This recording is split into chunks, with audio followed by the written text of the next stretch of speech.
Good afternoon. Welcome to the May 21st, 2026 meeting of the Sacramento Flood Control Agency Board of Directors. Would the clerk please call the roll? Thank you. Director Desmond, Director Hume. Here. Chairman Kennedy. Here. Sorry, my pen stopped. Director Hedges. Here. Director Cerna. Director Jennings. Director Kaplan. Here. Director Pluckybon. Director Magavilio. Here. Excuse me? Maviglio? Thank you. Director Crush? Here. Director Avdis? Director Baines? Here. And Director Stevens? Here. We have a 9-member quorum. Thank you. Will you please rise and join me in the Pledge of Allegiance?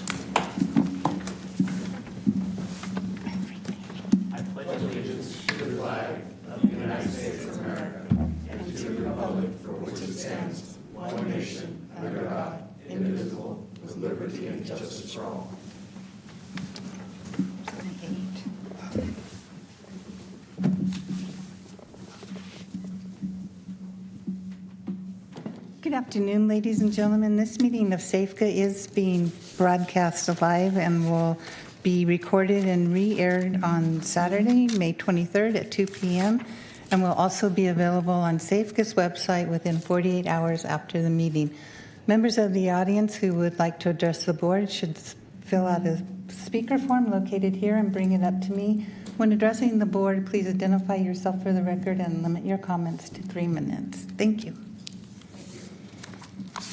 At this time, is there anybody present who would like to address the board on an item not on the agenda? Hearing and seeing none, Madam Clerk, will you please call the items for closed session into the record? Thank you.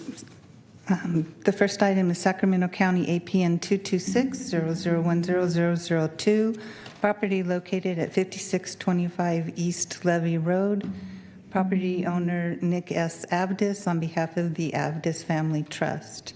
The second item is regarding Sacramento County APN 226-0010-003, property located at 5311 East Levee Road, property owner Nick S. Avdis. And the third item is Sacramento Area Flood Control Agency versus Tasso Peter Canolis, case number 25CV008783. Thank you. And do we have any public comment on any items in closed session? I have not received any. Then we will recess to closed session.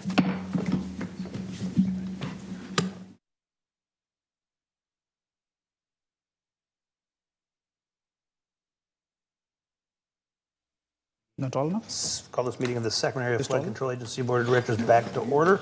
Would the clerk please call the roll?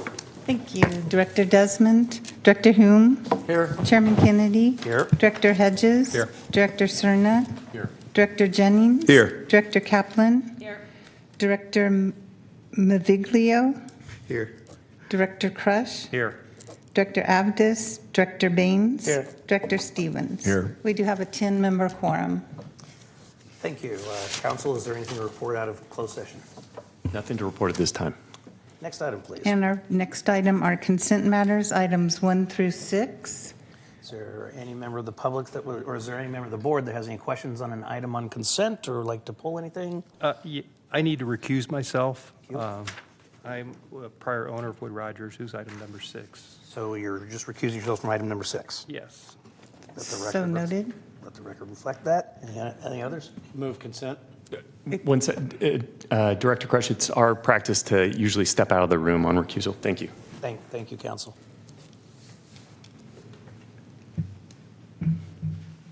Here, let me get that for you.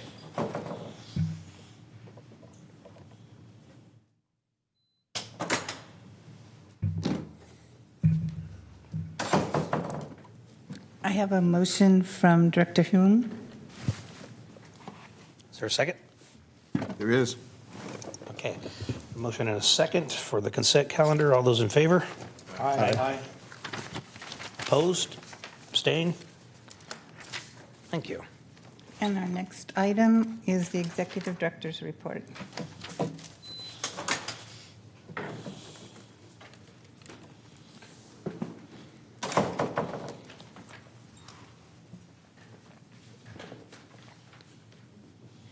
Chair Kennedy, members of the board, Jason Campbell, Executive Director.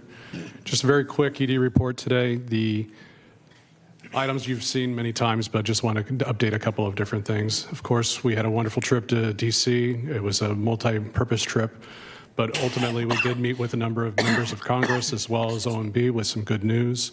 We had talked about the $80 million that was allocated in the president's budget for the Natomas Basin Project. We did learn that that was actually $108 million. So that's a good positive move forward.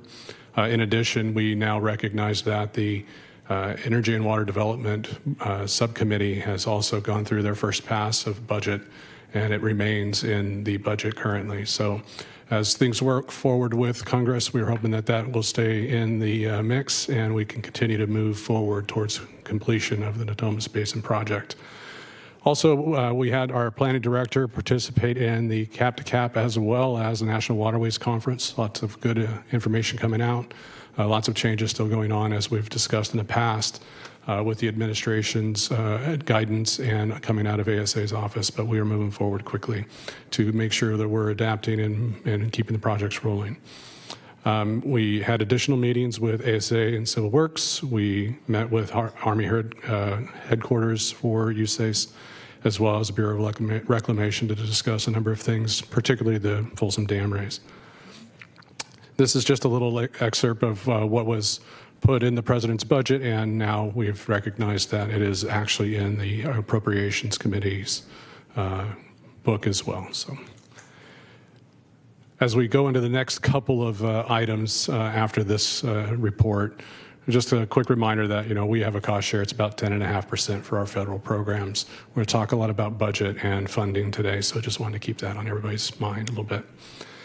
And of course, love to show our wonderful stars. Those stars are active construction all over the place in Natomas, in the Pocket area, up on the American River, and also at the Sweeney Creek Pump Station, which I will get to in just a second. But today we will discuss a number of things. We've been talking about our 5-year funding activity review for quite some time. But as we've moved forward, we've identified our project cash flows, we've identified a number of needs for our projects, and that's what's really bringing forward the budget as well as the bond activities that we're looking for. So we're still driving towards levy certification, and we are starting to consider our post-project land management and other pieces as we start to see those develop a little bit more grandly.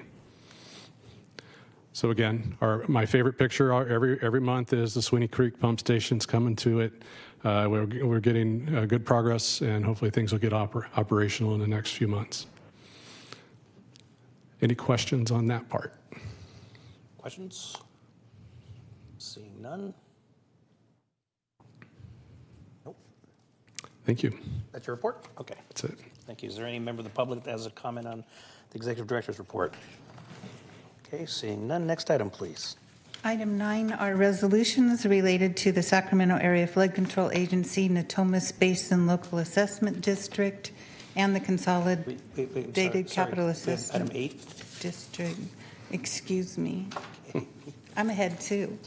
Item number 8 is presenting the fiscal year 26-27 proposed budget. Thank you again, Jason Campbell, Executive Director. That's not the presentation. They have to just up. Perfect. So it's May, and what that means is typically, except for last year, we have brought forward a recommended or a proposed budget to your board to get a preview and to make sure that we're on the right track before we come back in June with the actual budget recommendation as well as hopefully the final budget being approved. So we've met with the Finance Committee earlier in the month, and we've also published for the public hearing that will occur in June. So today's just informational. There's no action to be taken, but we would look forward to seeing any feedback if you have any. So as we produce our budget each year, we have some assumptions that we like to make, and it's fairly simple, and we understand that some things do change, like project priorities and other fun things, but these priorities have not changed, or these assumptions have not changed in several years, and we're keeping moving forward. We have 4 basic funds that we operate with. Of course, our 325A Operations Maintenance and Assessment District is our general fund, and then we have a development impact fee, and then we have 2 assessment districts that are very much the blood for us being able to pay for our project efforts. So Natomas Basin Local Assessment District and CC82. For this coming year, we're anticipating that our project's funding sources is about $92 million. You can see the breakdown. Obviously, we have a little bit of reserves that we're going to be collecting and keeping over the course of the year, but our fund balance, about $6.3 million overall, is broken down to those components as you can see on the right. The O&M Assessment District has about $2.6 million.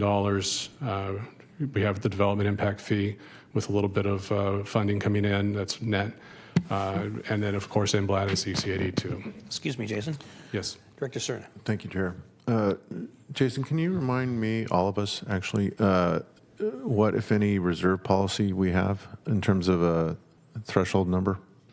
So our threshold number is actually, we have a tremendous amount of unfunded reserves. I'm sorry, unallocated reserves. So in the O&M budget, we are carrying about $11 million in unallocated reserves. That is quite a bit different than what a typical policy would be. The typical policy would be a percentage of the overall general fund. Mm-hmm. This is an assessment district, and we have a number of varying requirements that move forward. So we have been making sure that we... So we always treat it as dollar amount, never percentage? Never a percentage. So right now, if it was a percentage, it would be well over 100% of the allocation of our $6 million general fund. All right, thank you. So moving on, we do have our total revenues of about $80 million, and that is indicating that there is, state funds that come in that are revenues for reimbursements, as well as in some instances contracts and agreements for grants. We have our development impact fee revenues that generate about $3.2 million. We have some interest income from funds that we have in reserve, as well as assessments that are collected. And then we do some transfers in between accounts or in between funds, primarily for labor that goes to projects that reimburses the general fund. And then, of course, we have our bond refunding and any issuance where we're anticipating about $50 million overall. So we want to make sure that that's recognized as we're moving forward. Again, our proposed appropriations are primarily for projects. So you can see that the $68 million for projects and acquisitions is the lion's share of all of our efforts. We do have provisions for reserves that will go forward to the different funds, but we also do have our salaries and benefits, which are in the grand scheme not large. It's a small crew, but we also have services and supplies about $14.5 million that's getting spread out over all of the funds. And then, of course, we build in contingencies within our operating budget because we want to make sure with meetings once a month and at project activities, we want to make sure that we don't have any surprises with some of our line items depending on construction. And then, of course, we do transfer those dollars related to the revenue that's coming from the project funds back into the general fund for our labor. So I will, again, this is just the chart of accounts that break that down with all 4 funds summarized. Again, $92.3 million on both ends, and the financing on the bottom. You can see number 98 there, issuance of bonds. We're anticipating about $50 million net, depending on how things roll out. So getting into the O&M fund specifically, you can see the line items. Really, it's salaries and benefits, some services and supplies, which includes our liability insurance, our lease for our office space, and a number of other things. The interfund cost recovery there, you see, is that's that labor that's transferring from projects back into the general fund. And then we have our financing components, which is a little bit of fund balance plus $6.4 million that's coming in from the assessments for the O&M.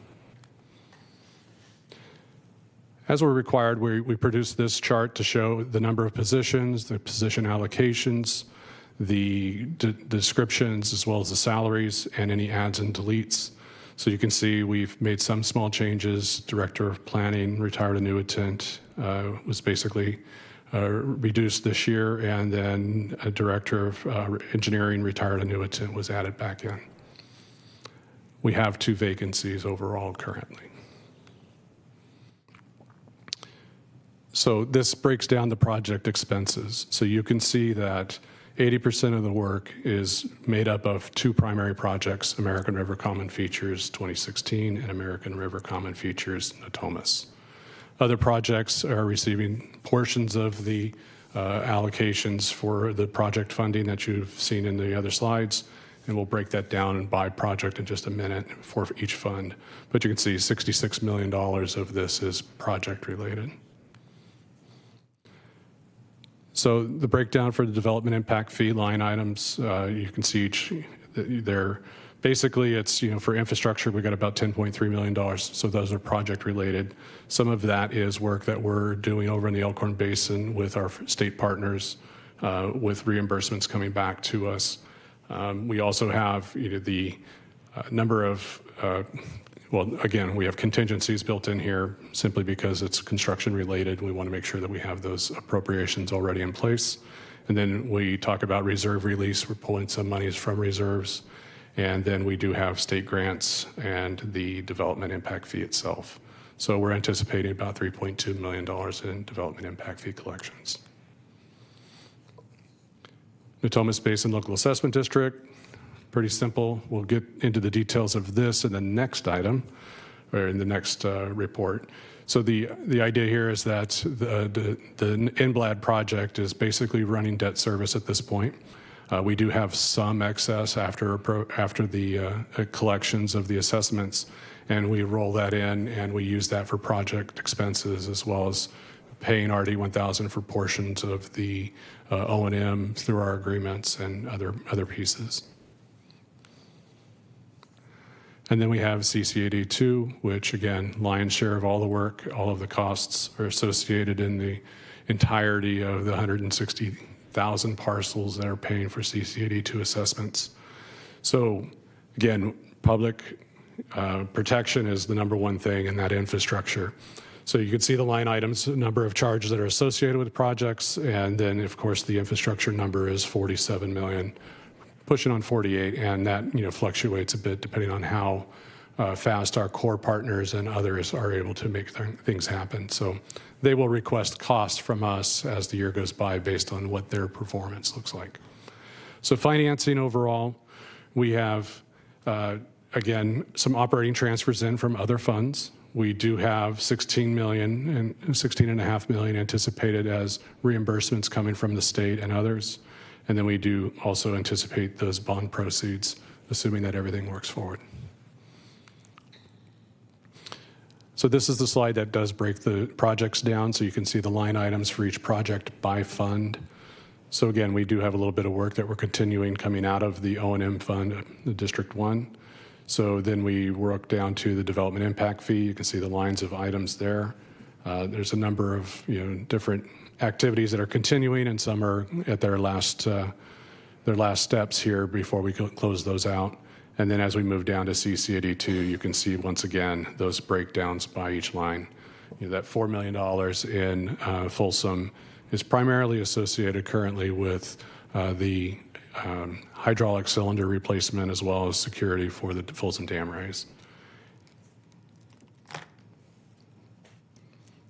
Again, no action today, but I'm absolutely open for comments. And then in the reminder that June 18th is our next board meeting, and we'll have a public hearing for the budget. Thank you. Any questions? Okay, hearing none. Is there any member of the public who would like to address the board on the budget? Hearing and seeing none, let me first say thank you to Director Kaplan for participating in the budget subcommittee. Appreciate your time. Thank you. Next item, please. Item number 9 is resolutions related to the Sacramento Area Flood Control Agency, Natomas Basin Local Assessment District, and the Consolidated Capital Assessment District number 2 financing.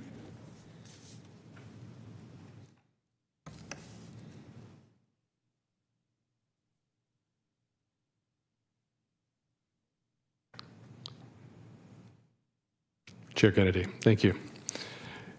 Once again, Jason Campbell. So we had an item came forward to your board a couple months ago in regards to getting permission to move forward with these bond refundings and some potential additional funding through the assessment districts. So this action today is intended to move that bond financing forward for these two issuances, refunding the CCAD 2016 and the NBLAD 2014 bonds. So just to get started here, we have a very large team, as you can imagine. This isn't everybody that's been participating and helping move these efforts forward. So the preliminary official statements and the resolutions and all of the information that you see today has been a good collaboration of our finance team, our staff, as well as the consultants and advisors that we've had. So this group, we very much appreciate everybody's continuous effort. We ask them to expedite these things because we want to make sure that we're ready for market when the time comes, when it is appropriate. So just a quick thanks to everybody on this list, as well as all those out there that have been working on this with us. So again, our intent is to make sure that we have our flood protection program continuing to move forward and to completion. As you know, most of you should absolutely know that we are pushing as hard as we possibly can to make sure these projects get done. Essentially, 3 of these major projects for our core partners are essentially complete, but we still are working very hard. And as the numbers in the previous presentation indicated, Common Features 2016 and the Natomas Basin projects are very much active, and we're trying to advance those. So as we just identified in the previous presentation as well, is that we have 4 funds, but the 2 that we're talking about today are very specific. It's the Consolidated Capital Assessment District 2 and the Natomas Basin Assessment District. So the CC82 generates about $32 million annually in assessments. Will continue hopefully until fiscal year 2047. And like I said before, it's over 168,000 parcels that are included in that. That makes for a very good base and diversified revenue source that allows us to go ahead and make sure that we're meeting our requirements with our federal partners. Same goes for the Natomas Basin Local Assessment District. It's also fairly large. We are approximately $3.5 million in collections, as we've previously identified. This one goes a little bit longer, it goes to 2053, but it is still, it's large enough that it's, we were talking earlier in the week, it's about the size of a mid-sized city in California by itself. So that 37,000 parcels is a good, also nice source of revenue that is secure. So we're going to go over that in just a little bit here. So as you are aware, the CC82 was generated in 2016. We went through our formation process, and we also sold bonds following that. The annual assessments, like I said, are $32 million in change currently. Those are escalated on an annual basis based on your board's approval, but it has a cap of 1.5%, and it's based on a construction cost index through the Engineering News Record collection of information. So it's an average of 20 cities, blah, blah, blah. So overall, the assessment district is growing, and with that, we are able to take advantage of a little bit of that growth. But even still, the average single-family home, which is most of where the revenue is coming from, is about $116 a year in assessment revenue.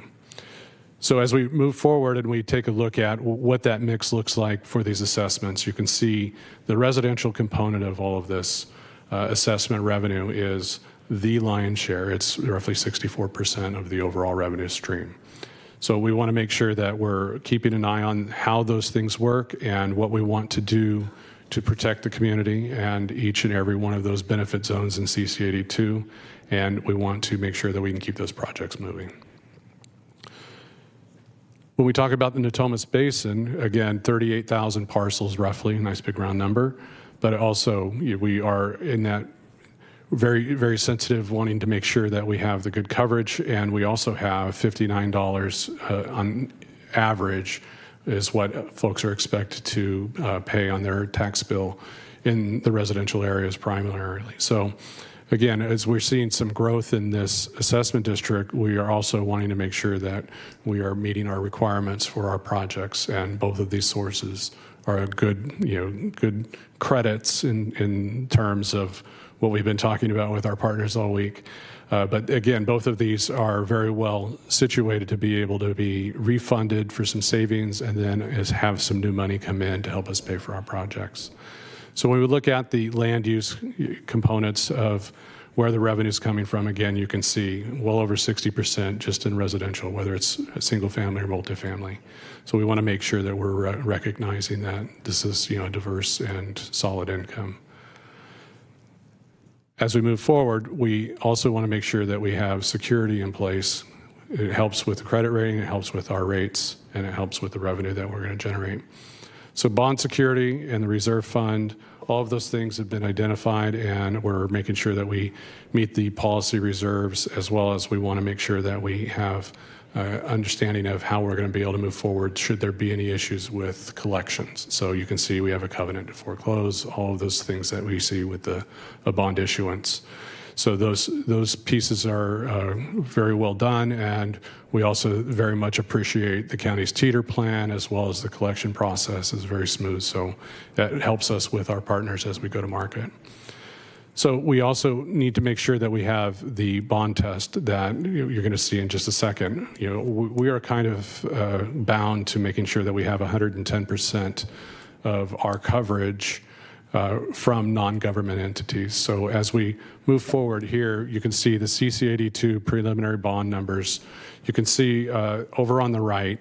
So this is a pro forma. It's an estimate at this point, but you can see when we look at our debt service coverage from the proposal here, you can see that we have good 125% non-governmental revenue coverage. So as we move forward, and we're looking at roughly $50 million in project funds with adding about a $2 million debt service. That debt service is less than what the growth has been since the assessment district was formed. So this puts this in another context so you can see how that coverage has worked. If you look down under the debt service from actuals in 2020, 21, you can see that's kind of right after we got started, also after we issued our 2020 debt service, our bonds, I'm sorry. So as you can see, we had good coverage then. It has improved over the years, and now the pro forma is still showing that 125 with the non-governmental assessments. So just want to keep that in mind as we move forward. Similar things for NBLAD. We don't have an escalator on NBLAD. It's just the growth of the assessment district. The number of parcels is making some changes. We're not necessarily counting on that. But again, same concept. We have the teeter plan, which is great. We have the 110% coverage that we want to make sure we keep an eye on. And so same situation. When we look at the revenue bonds, we are looking at $27 million in gross, but the general idea is that we're going to keep those coverages square. We're going to generate maybe a couple $1 million in additional revenue for our projects. And then, as you can see on the right, the non-government coverage is robust. So when we're looking at 140+% coverage, we should be in really good shape. So this is similar to CC82. You can see over in the box in the green on the right that it's much better than it actually has been over the life of the assessment district. So it's much more improved now than it was before. And that's just with the growth. So our conclusion is we have a mission. We definitely want to make sure that we continue that mission. We have two very large assessment districts that are solid in their financials and can generate some additional revenue for us to keep moving forward. We think that it's a modest tax burden regarding those assessments that are being applied to the property tax bills, but also we have we've had some tremendous support from the community to make sure that these projects get done, and we want to be able to continue to do that. So with that, we have a calendar here to get the process going or keep the process going. So today we're hoping that you can approve the 4 resolutions. It's 2 bond purchase resolutions as well as the 2 preliminary official statements. We are anticipating that we will get our ratings in the first week of June. And then beyond that, we would like to be able to figure out when we're going to go to market, price bonds, and then ultimately our October close would be after CC82 bonds they are not completely ready to go simply because they don't have a call date yet. We want to be able to call those after the October timeline. So once we're there, we'll be hopefully reporting back that everything's gone smoothly. Director Cerna. Mr. Chair, if there's no public speakers on this item, I'll move the resolutions. I'm looking at council. I assume we can move all 4 resolutions at once? And I'll second. That's correct, yeah. Okay, any questions? Do we have any public comment? I've not received any. Okay. All those in favor? Aye. Opposed? Abstain? Thank you. The next item is public hearing resolution of necessity regarding portions of APN 226-0010-002. Property is located at 5625 East Levee Road, and the property owners are Spiridon and Georgia Avedis of the Avedis Family Trust. Good afternoon, directors. Matt DeGroat, Real Estate Program Manager. So the property mentioned is located on 5625 East Levee Road on the land side of the Natomas East Main Drainage Canal, West Levee, in the Natomas Basin area of Sacramento County. Acquisition of the property is required for the NIMDEC West Levee Reach G component of Phase 4B of the project. Here we have attachment A, which is a map of the project levee reaches, and we are down in Reach G for this action. Hang on, Matt. Go ahead. I've got to recuse myself from this because one of the family members represented me at one point, so I should go away.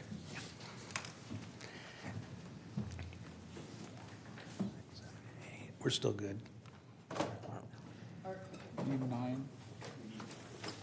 No, we won't have enough to proceed. I made 9 with him. Got 8 now. Is Pat still around? Can we call him? No. He's not in the building. Is Desmond around? No. No, nor their alternate.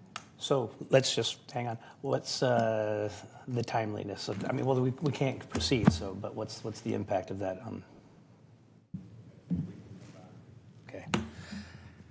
That's correct. We have, pursuant to the terms of the purchase and use, or the possession and use agreement, we have until June to get June 30th to file, so. Okay, and do we need to continue it? Yeah, you need to vote to continue. Yeah, okay, do we have a motion to continue? So moved. Yes, true. Just not an amendment to the motion, but just the import of the next meeting of having that quorum, maybe communicate and stress to board members the need to be here. Thank you. Is there a second? Second. All those in favor of continuing? Aye. Aye. Opposed? Abstain? Next item, is there a motion? Motion to continue. Second. Any comments, questions? All those in favor? Aye. Opposed? Abstain? And we come to an unexpected and immediate closure of the meeting. Well, our next meeting is May 21st, as Director Cerna has said. Please, we need presence. We need your, I'm sorry, what'd I say? Oh, it says, sorry. That's what it says. I just do what I'm told. It's in June. So please make every effort you can to be here. So we will see you on June 18th. We're adjourned.